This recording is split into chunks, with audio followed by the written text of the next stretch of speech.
And we went with mango today, or energizing mango lime, with just the right kick. Only got 20 grams of sugar in this whole can.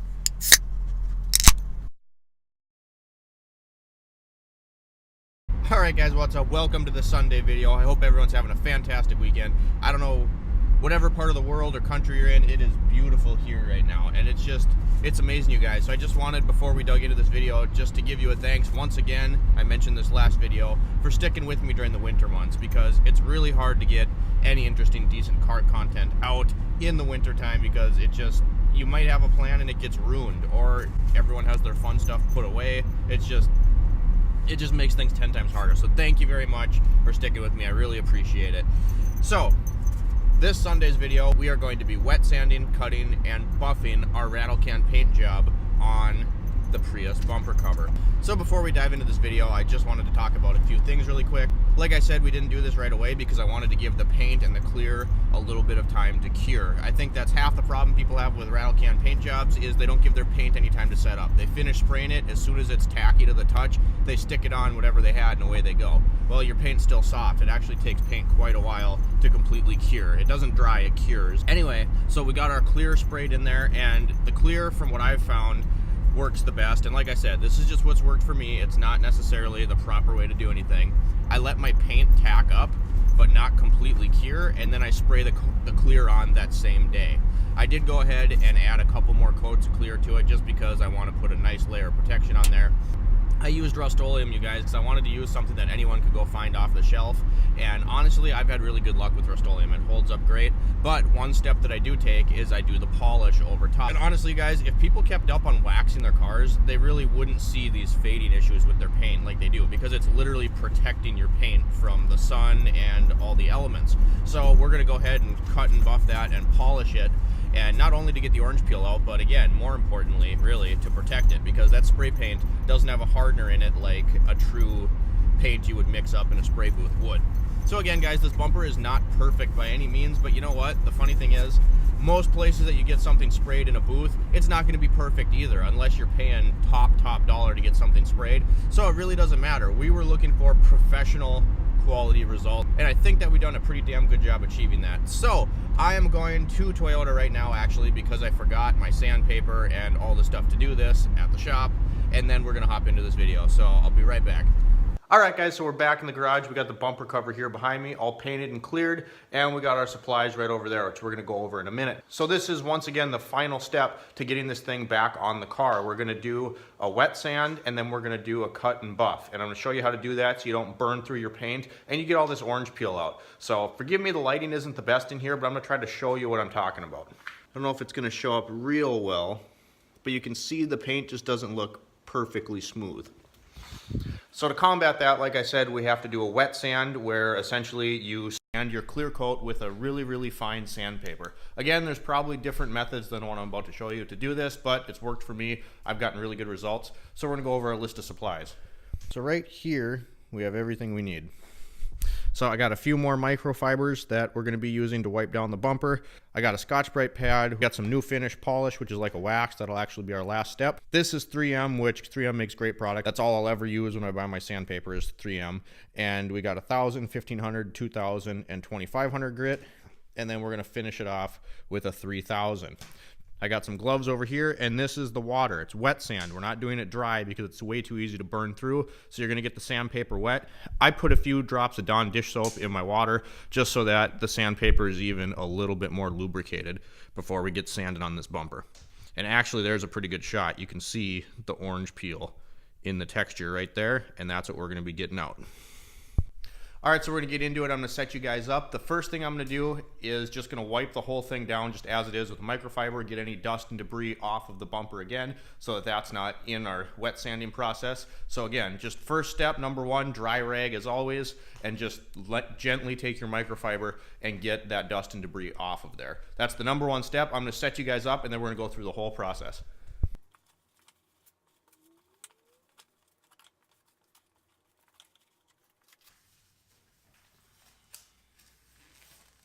All right, so I wiped the dust off this bumper cover, so we're good to go. We're actually gonna skip the 1,000 grit and the 1,500 grit. Now you could use those I wouldn't recommend doing the whole bumper in the 1000 or 15. It doesn't seem like it's very aggressive, but it really is, and it'd be really easy to burn right through this. So we're gonna hop up right to the 2000 grit, and then we're gonna do 2500 and 3000.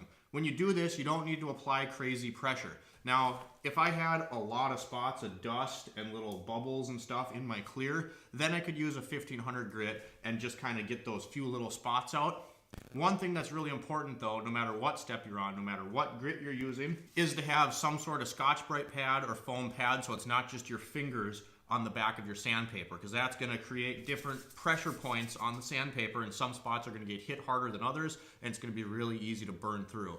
As a rule of thumb, anytime, any spot that you have a body line or a crease in your bumper or a feature point, in whatever it is that you're sanding, you want to make sure you go really careful over those. You want to apply lighter pressure to those areas than you would, say, on a flat plane like this, because it's going to be a lot easier to apply pressure without trying on these creases and lines on the edges, so you're going to want to be really careful. Now, like I said, you don't have to go crazy, just you're gently sanding, and you don't want to stay in one spot too long. So I'm going to wet my sandpaper, I'm going to wrap it around this Scotch-Brite pad, and I'll use that as a backing, and then I can start my sanding. We're going to talk about what direction you should go, what kind of technique I use that really is going to minimize burning through this clear coat, because I mean, it's not the end of the world, but you don't want to burn through it, so you have to start all over from the beginning. So again, less is more. You don't have to go super crazy, and we're gonna get going on this right now. All right, so like I said, I'm skipping the 1500 grit. We're going right to 2000, and there's my water right there. I have it wrapped around the Scotch-Brite pad. What I'm gonna do now, I'm just gonna let that soak in there for just a minute. We're just gonna get it nice and wet, just like that. Now let it sit in there for a minute, soak up some water. Now that we got this nice and soaked in the soapy water, I'm gonna reapply water once in a while as I go. But like I said, you don't want to stay in one spot and just sand away at one area. You want to do nice, even strokes, go in a circle a little bit, but you want to make sure that you're not staying in one spot too long. We're just working our way around the entire bumper. Like I said, reapply your water once in a while to this, kind of rinse it around in there a little bit, and keep going until you've coated the entire thing. And we're going to go ahead and do the 2000 grit first.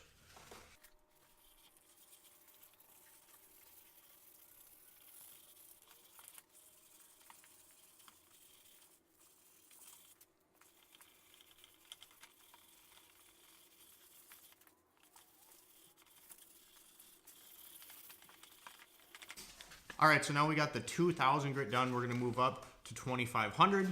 And what this is gonna do basically is think of it as there's gonna be big scratches in there now in the clear from the 2000 grit. So moving up a grit is just gonna get those more and more fine as we go. And the last step, like I said, we're gonna use a 3000 grit. We're gonna dry it off. And right now I'm just gonna leave this water on here, and we're gonna wet this again, just like we did the first time, and repeat the exact same steps essentially, all the way through 3000 grit. So I'm telling you, I'm moving up a grit. When I go to 3000, I'm just gonna continue so it doesn't get too repetitive. Then we'll go over the drying and polishing steps of that.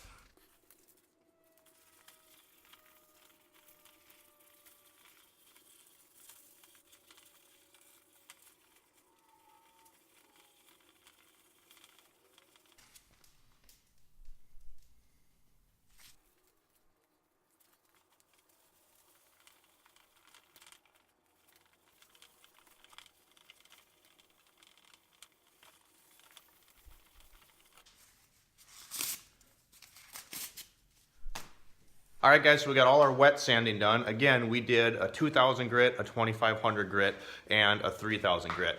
Few key things that we're gonna just go over again really quick. If you really want a good finish, make sure that you don't burn through it, so don't push down really hard. Let the sandpaper do the work. Again, we're just taking out the orange peel. It's not like we're sanding something to prep for paint. We're trying to get the imperfections out of the clear. So make sure you have something backing your sandpaper so it's not your fingers pushing right down on the surface that you're sanding. Then of course you go from a coarser grit to the finest grit that you have. You could go even finer, you could go all the way up to 5000 grit. I've gone to 3 before and then polish, and everything turns out just fine. So again, make sure you're wetting your sandpaper as you go. Keep everything in your whole surface nice and wet. And also make sure that you're careful not to stay in one spot too long. Do nice fluid motions. I like to use circles and then I'll go back and forth, but make sure you're applying even pressure and you're not staying in one spot and going really short, because that's gonna burn through your clear. So what we're gonna do next, go ahead and dry this off, then we're gonna talk about our polish just a little bit.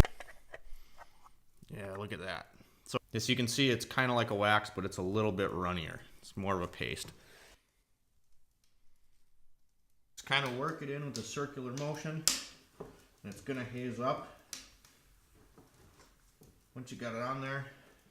And you can just apply more of the stuff as needed. Like I said, it's gonna go longer than you think it's going to. Being that this is white, it's gonna be a little more difficult to see where you start and stop. I'm just gonna pay close attention and apply more as I need until I coat the whole surface.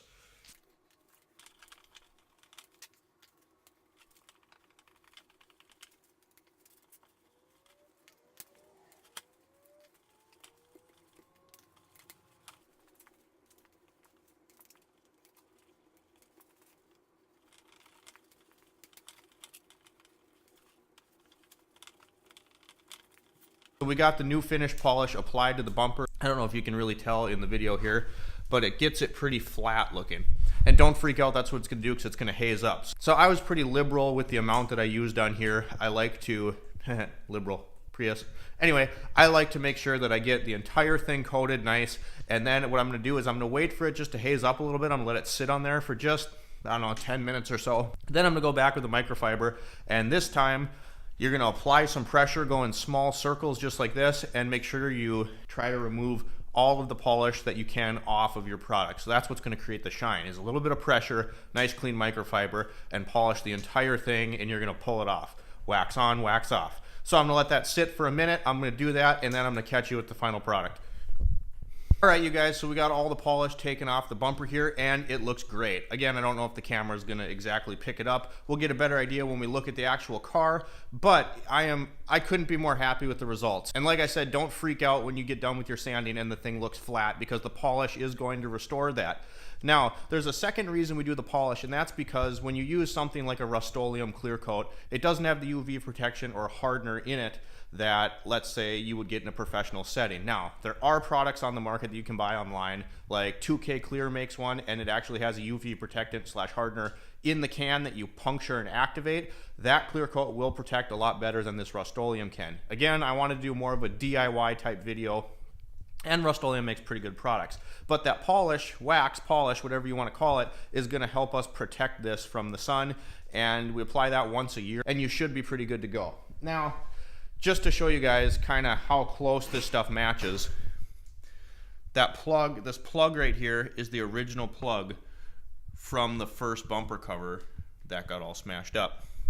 And again, it's not going to be perfect. I mean, this car is 11 years old, so the original paint of the car has had time to fade in the sun and stuff like that, be out in the elements. So it's not going to be exactly perfect, but I would recommend this Duplicolor perfect match to anyone. I think it looks fantastic. And like I said, you can get professional results at home in your garage. It just takes a little more time. So if you don't want to pay someone to do it, maybe you don't have the money and you got time, go ahead and try this, you guys. It's going to turn out awesome. You just have to make sure you take your time and follow the steps. So thanks guys for the support. I appreciate you watching. Comment down below, like, subscribe if you haven't already, hit that bell so you're notified every time we upload. We upload every Sunday, Monday, and Thursday. Shift, wrench, repeat, you guys. Thanks again. See you next time.